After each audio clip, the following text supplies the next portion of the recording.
Hi guys, so really good day today. I'm with Alfie after another swim and a walk. Alf? Yeah, good boy. Yeah, came down with the family. They're still in, I was off walking Alf. But I wanted to just talk again about trauma, so I think did a fairly good job discussing. He sees a dog, so he's... No, it's okay. He sees a collie playing with a stick. But he's had a good play now, so don't worry. You see? Yes, you see a collie. He's going home. Yeah, he is. He's going home. He was playing with a chocolate Labrador earlier. But yeah, so I went into the details about what trauma means. It means pain, from the German Traum, and then like the Greek as well, I think. I got that from Shutter Island. Max von Sydow. But yeah, the physical stuff, to a degree you can shake it off, you know, and definitely helps to have days like today, where I was out all day just exercising. Where I think the real trauma hits home when you realise is when you have been busy and you're doing stuff, then it stops. Oh, mind your tail there, good boy.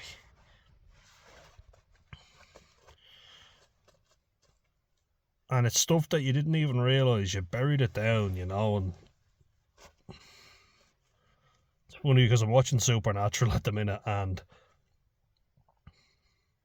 Sam and Dean Winchester, the two main characters, and Sam loses his soul and he comes out of hell, and when he comes back and then the soul is returned by death, the actual being, now that is one of the four horsemen, he starts to realise all the shit that he did, you know, and it starts to traumatise him.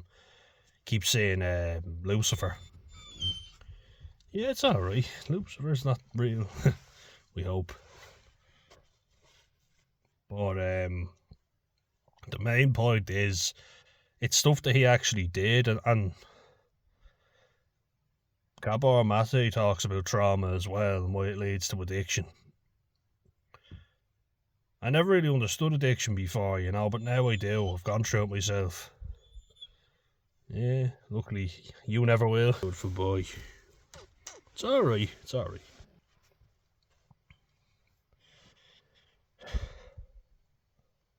But I think what traumatises me the most, and like I've spoken about it, you know, and it means pain, but it means something that happened to you, you know.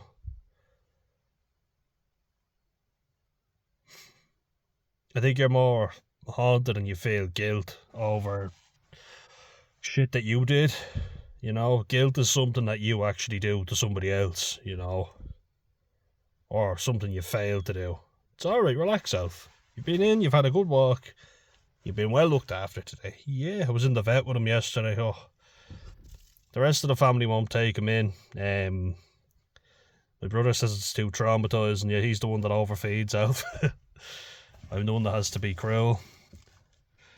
But never mind that. He's safe now anyway. Got you on a diet, don't we? Yeah. On a diet. Just for his own well-being. But yeah, it was a good day today, you know, so like it was a really lovely day, and I didn't really want to discuss this anymore because sometimes like I do feel like a broken record, but I was going on about it yesterday and I'll do a part 2 now. You know, the things that traumatise me are more so people not standing up for me. So obviously like when my dad hit me and kicked me on the ground, and my mum threw me on the floor or slammed my head into a table or hit me with a spoon. Alf, calm down. Come on, it's okay. Relax. Oh boy. Yeah. He wants to be involved in everything. Good boy. It's okay. Yeah. He's covered in sand, so we need a good bath. But yeah, when shit happened, you know, when you were a kid, I don't think at the time you really give a fuck, you know.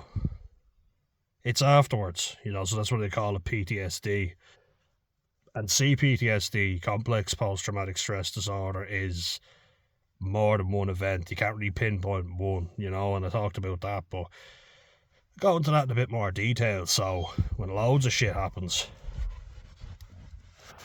yeah, you come here with me. Here we are. Yeah. Yeah. He helps. He's my therapy pet. Yeah, relax there, good boy. Stay beside me. Yeah. But it always pisses me off, you know, like my mum always says stuff like Mama Bear, and if I ever found out that anything was happening to you too, you know, I would have been up, and that annoys me. That kind of triggers a trauma in me, because I'm like, no, you wouldn't. That's all talk. You know, I love her to bits. I know she's great in a lot of areas, but that really pisses me off because it's saying the right thing when you didn't do the right thing when push came to shove. You know, and that kind of doubles up on it. You're like, I got the shit kicked out of me for something that wasn't my fault. Not only that, nobody said anything wrong with it. You know, nobody did anything about it. And then I went to therapists and counsellors, and they go, yeah, well, parents aren't perfect, you know, and am I saying being taken off my parents would have been good? No. And that's the reason I never said anything, because I was like, fuck that. You know, I don't want to be taken away from my family. It was something I was very terrified of. You know, that was a big fear of mine. And adults said that as well. You know, they used to use that as a threat. If your behaviour doesn't improve, you'll be taken off your parents. My mum and my dad joked about that before. You know, you'll go to a reform school or something. My dad joked about sending my brother to the army before, and it. Jesus. It's little jokes, but you know, it does have a long lasting effect. You're kind of like, well, it was maybe funny at the time, but you kind of think it's manipulation tactics. If you don't do X, then Y will happen. You know what I mean? And what traumatises me is not necessarily the event itself, it's the fact that no one defended me. And I can safely say that now. Nobody ever defended me. You know, it was weird because in school, when some lad threatened me, you know, and I was going to have a fight with him, and then he was trying to arrange lads to hop on me. You know this shit of, you're not going to fight me, you're going to fight all my mates, they're going to hop on you. Complete strangers of, like lads that I didn't even know, in fairness, heard about this and said that if anyone hopped on me, they'd hop on the fellas for me. And I was like, oh, cheers. It's a foreign feeling though. And I think that's why my brother got so wound up with me, because I stuck my neck out for him. He literally said, like, I'm not used to it, I didn't expect anyone to do anything. I was like, well, that shouldn't be the fucking way. You know, and I kind of got to a stage where I was like, I'm not autistic anymore. You know, I have to do more. And I think, you know, the responsibility isn't off me as a family member. Just because I'm autistic, I don't believe that. That's taken some accountability on my part, you know, and I haven't acted in the best way. So that shows me that I've grown as a person, is that I can say that. I would have been so insecure I couldn't admit my faults before. I wasn't a good older brother, right? But I've tried, you know, I have tried to be better, and that's all you can ask. But I would understand completely if my brother had traumas because of me, which is my fault, and I have to accept that, you know, 100%. But the reason why I do shit like what I did with his secondary school bully is because I was tired of people talking a good game and not doing anything, you know? I was sick and tired of hearing, oh, if anyone touched you and Sam, your brother, I would have done. No, you wouldn't. You know, stop lying. Or maybe you believe your own bullshit. Like, when I look at everything logically, I I hit my brother. I'm 9 years old. I get punched by my dad, thrown on the ground. Even if my mum didn't see it happen, she saw my dad drag me into the house, and then I get up. Sorry, he walks away, after shouting and hitting me, and I'm on the ground screaming and crying. Put two and two together. You know, you can say what you want, you can defend yourself till the cows come home. She should have done something. And she said, if I'd known now, I would have done this and I would have done. And I'm like, ma'am, no, you wouldn't. But that's not easy for me to admit, believe me. But then with the neighbour's kid, I gave this example a few times, but this traumatises me. It didn't traumatise me at the time the same way, because I was like, oh, I was being a bad kid again, you know, I was always in trouble, I was always causing trouble for the family. I felt fucking worthless.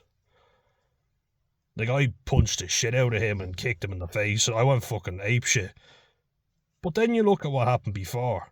He followed me up to my garden with his older cousins after I tried walking away from him. Then he hit me in the head with a stick 4 times because my mum said it. You know, I remember he hit me. I didn't remember how many times. Then I punched him. She watched, stood idly by as I got hit, and then she comes out when I attack him, and then hits me herself and throws me into my room, and then tries to gaslight me and say that I'm remembering it wrong. You know, like, that stuff hurts. Not him hitting me or anything. The fact that she didn't defend me hurts more than anything. Than any stick hitting me. Sticks and stones to break my bones. Yeah, well, what would you call that?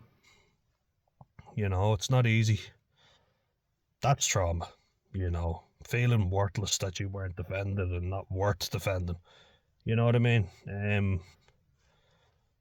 Yeah. So that's touching on it a little bit.